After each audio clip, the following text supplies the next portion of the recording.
Imagine waking up tomorrow and every shoe you own has vanished. No trainers, no boots, nothing. Now imagine walking 20 miles. That was Tuesday for a medieval peasant. The human foot in the 15th century was not the soft, sheltered thing we know today. It was a tool, a vehicle, a lifelong testament to survival. There were no cobblers in his village, no shoe shops. What protected him was not a shoe as we imagine it, but a word he knew simply as a turn shoe or a leathern strap. It begins with a single piece of cowhide, often traded for a day's labor, rough, unlined, and smelling faintly of the tannery pit. There is no left or right, no arch support, only a leather sack tied with thongs, designed to stop the rock from slicing skin, not to stop the ache. He will call these patents or slipsaka, but truthfully, they are merely a brief delay between his flesh and the endless road. The day's destination is not a town. It is a distant manor field where a lord needs extra hands for the harvest. The pay is a penny, perhaps a loaf of barley bread. It is 20 miles away. A modern hiker on a groomed trail might cover 3 miles an hour on these unpaved tracks.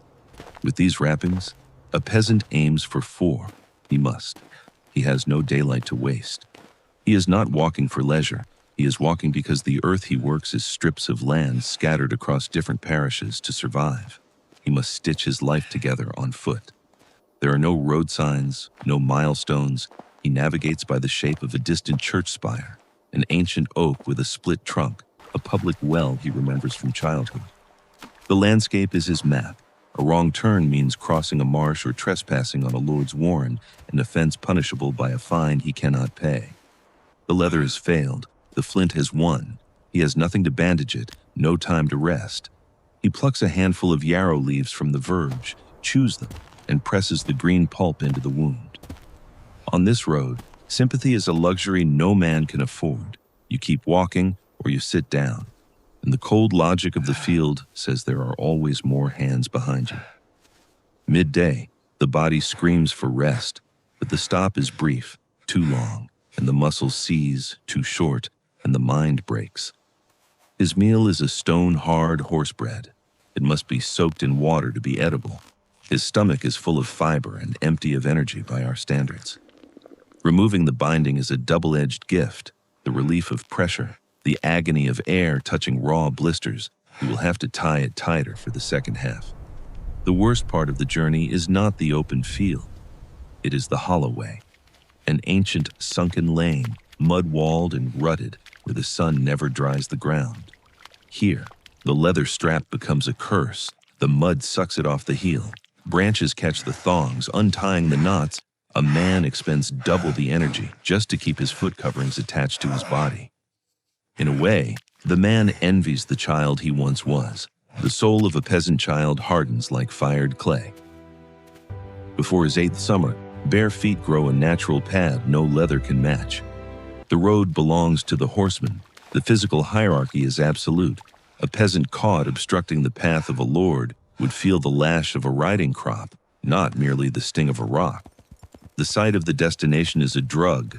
The golden light masks the pain. I think we lost them. For the first time in hours, Look the there. men We made speak, it. pointing at the spires of smoke rising from the manor kitchens. The leathers are dead. They will not survive the walk home tomorrow. A new piece of hide must be bartered for, costing a day's wage from this very trip. They have walked 20 miles, and now the labor begins. Bending, cutting, binding, the feet burn, but the hands cannot rest. The journey was only the prelude. The irony is cruel. The thing that carried him here must now function as an anchor, a base to work from. There is no putting your feet up at the end of the travel. There is only a change of suffering. The nightly ritual is sacred. Cold water draws out the heat. Fingers probe for thorns, splinters, the telltale hard lump of a parasite under the skin. Pain is relative. A thorn is better than a stone bruise that rots into an ulcer. That is the death sentence, not the lion, not the sword, but the rot that steals a man from the sole of his foot upward. There is no sentimentality for a broken tool. The cow gave its skin, the walker gave his blood, and in the morning the road calls again. Perhaps barefoot is faster.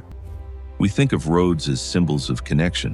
In 1420 England, the road was a symbol of pure, unyielding physical distance, and the peasant walked it not with shoes, but with the only thing he truly owned, the hardened, living flesh of his will.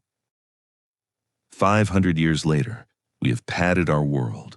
We run on rubber and air, but the nerve endings in our souls still remember, on a genetic level, the 20-mile day without a shoe.